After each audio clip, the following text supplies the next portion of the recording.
शान्तिरमृतं घृतं पयः कीलालं परिश्रुतं मा स्वधास्था तर्पायाता मे पितरेन्न। ये पितृपक्ष श्राद्ध पक्ष जिसे कहा जाता है, और इस पितृपक्ष में सबसे महत्वपूर्ण होता है जो गोत्र से जुड़े हुए पूर्वज हैं उनको जल प्रदान करना। वो यही 15 दिन ऐसे होते हैं जिनमें उनको जल पिलाया जाता है और उनकी आत्माएं तृप्त होती हैं। जो उनके देवता हैं विश्व देवादि देवता, उनको भी तृप्ति मिलती है, वो भी प्रसन्न होते हैं। फिर उनके आशीर्वाद से हम सबको बड़े तन्मयता के साथ में, बड़ी प्रसन्नता के साथ में वो हमें आशीष प्रदान करते हैं और आशीर्वाद से हमें आविर्भूत करते हैं और हम अपने गोत्र की परंपराओं को लेकर के आगे बढ़ते हैं। तो कहने का तात्पर्य ये है कि अभी तक जो 10-11 दिन बीते हैं उनको छोड़ करके आने वाली जो पितृ अमावस्या है, महत्वपूर्ण अमावस्या है, इस अमावस्या में आप सभी लोग बिल्कुल अपने मन को निष्ठावान श्रद्धावान रखते हुए अपने पूर्वजों के लिए अपने नाना प्रकार के व्यंजनों को बना करके अपने गोत्र के, जो भी आपके गोत्र के पूर्वज हैं, वैसे तो बताया गया नाना परनाना, दादा परदादा, नानी दादी, जहाँ तक कि बुआ, इष्ट मित्र, गुरु, परगुरु, इन सबके लिए जल दिया जाता है। जिनके उपस्थित हों उनको जल नहीं देना है। जो उपस्थित नहीं है, जो हमारी उस परंपरा में शामिल हो चुके हैं, पूर्वजों की परंपरा में, पितरों की परंपरा में जा चुके हैं, उन सबको अमावस्या के दिन आप यह निश्चित कर ले कि अमावस्या के दिन अगर जो आप तीर्थ के पास में हैं तो तीर्थ में जाकर के जल प्रदान करें।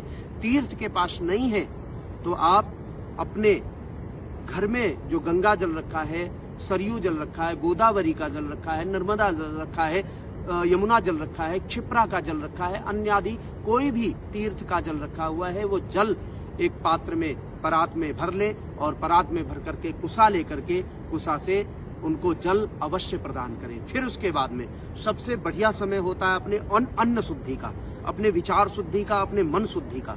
यह जो समय है या इन सब की शुद्धि का होता है। तो अन्न शुद्ध कैसे होगा? जब आप ब्राह्मणों को, गायों को, पक्षियों को भोजन कराएंगे और उनको भोजन करा करके आप संतुष्ट होंगे, और आपके साथ आप संतुष्ट हो ना हो लेकिन आपके जितने पितृ हैं वो निश्चित रूप से संतुष्ट होंगे। और साथ साथ में उनको दक्षिणा प्रदान करनी है, गायों को भोजन प्रदान करना है, फल आदि वितरित करने हैं, छाता देना है, चप्पल देनी है, जो आप दे सकते हैं। पुस्तक दे, पुस्तक रामचरितमानस है इत्यादि इत्यादि कोई भी पुस्तक प्रदान कर सकते हैं। रुद्राक्ष इत्यादि, तुलसी इत्यादि की माला प्रदान कर सकते हैं, जनेऊ की जोड़ी प्रदान कर सकते हैं, उनको कमंडलू प्रदान कर सकते हैं। आप जो श्रद्धास्पद हो, जो करना चाहते हैं, जो कर सकते हैं, जो सामर्थ्य है आपका, उस सामर्थ्य के अनुसार उन पितरों को आप दान प्रदान करें, दान दें। तो उससे आपके मन की शुद्धि होगी, आपके विचारों की शुद्धि होगी, आपके घर की शुद्धि होगी और आपके धन की शुद्धि होगी। हर प्रकार से ये 15 दिन हमारे शुद्धिकरण के होते हैं।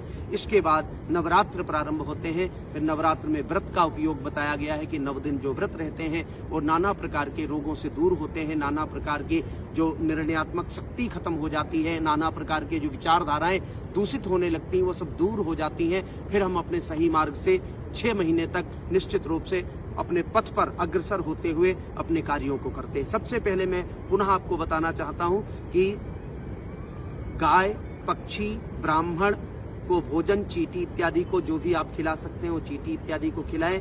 पितृपक्ष में ये जो अमावस्या आने वाली है, कोई भी दिन ना किया हो आपने, उस अमावस्या में तीर्थ पर जाकर के अथवा तीर्थ जल से श्वेत वस्त्र धारण करते हुए आप उनको जल प्रदान करें और अपने पितरों को संतुष्ट करें, जिससे आपको उनका आशीष प्राप्त हो और निश्चित रूप से वह आपसे संतुष्ट हो, जिससे कि आप अपने जीवन में संतुष्ट हो सके। जय गंगा मैया, जय माता।